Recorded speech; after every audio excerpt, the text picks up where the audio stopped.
नमस्कार चंदन सर पाठशाला YouTube channel आ गोटे वीडियो को आपण मानक स्वागत। आज आम यही वीडियो रे जो मैंने नुआ करी जूनियर टीचर बा कनिष्ठ शिक्षक भाव में नियुक्ति पाई से वीडियोटी अत्यंत गुरुत्वपूर्ण अटे। से प्रथम जो सैलरी बाबद ए वीडियो कथा केमिति आपण मानक दि जाउथिबा जो यूएएन यूनिवर्सल अकाउंट नंबर से अकाउंट नंबर केमिति एक्टिवेट करेंगे से विषय पूरा वीडियो अच्छी वीडियोटी को शेष पर्यंत देखंतु। जदि मो वीडियो आपण मानक भल लगिला तो वीडियो को लाइक करंतु, शेयर करंतु, आम चैनल रे नुआ आसले चैनल को सब्सक्राइब करंतु। चलंतु आरंभ करबा।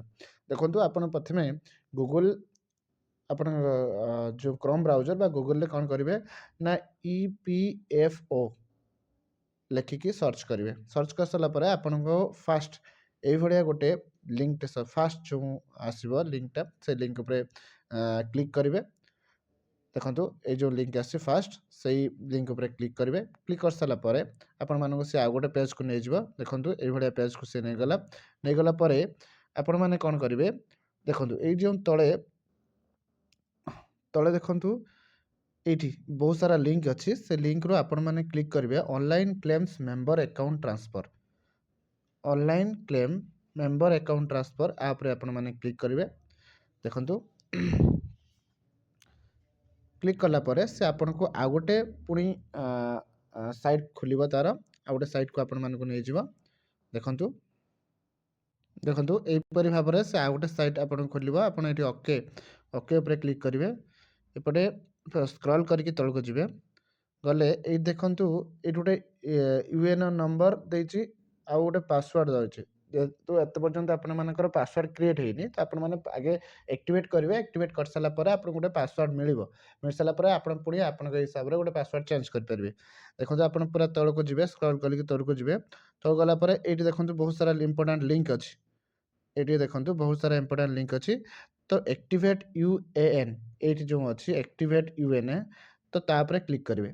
क्लिक कलापर से आउ गोटे साइट आपको नहीं जाव। पुणी देखो आउ गोटे साइट्रे आपण मैंने ये देखो ये आपण मैंने यूएनए नंबर मारे आपण मानक यूएनए नंबर प्रोवाइड करा तो यूएनए नंबर ये मारे तापर आधार ये जो मेंबर आईडी एटा मारे एटा मेंबर आईडी आपण मानक अच्छे आप मेंबर आईडी भी करेंगे ना यूएनए नंबर करेंगे। आप यूएनए नंबर करेंगे यूएनए नंबर मारे नेक्स्ट आपंकर आधार नंबर मारे नेक्स्ट आधार अनुसार आपंकर ना आउ डेट ऑफ बर्थ मारे जो नंबर टी आपण मानकर आधार सहित लिंक होती से नंबर टी आपड़ ये से मोबाइल नंबर टी देवे।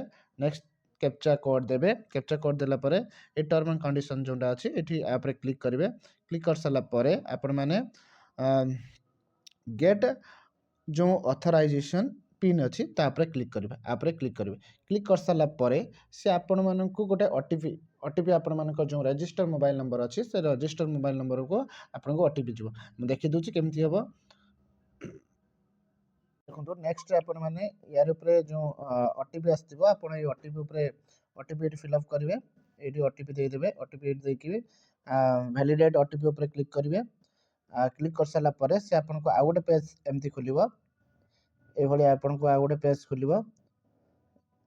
तो पेज खोल सारा पर आपन कोन करेंगे देखो ये आपन को गोटे आउ गोटे पेज खोल खोल सारापर ये आपंकर मोबाइल को गोटे जाइए पासवर्ड जाइए तो आपड़ ये पुणी जो होम पेज को आसिकी यूएन नंबर देवे और से पासवर्ड टाक देवे। तो पासवर्ड टाक दे सारापर ये देखो ये गोटे पासवर्ड आपन को जाइए यूएन नंबर आसो आपंकर आउ ये गोटे पासवर्ड आई आप मोबाइल को तो मोबाइल से नंबरटा से आउ थे एंट्री करेंगे। एंट्री करके लॉगिन करेंगे।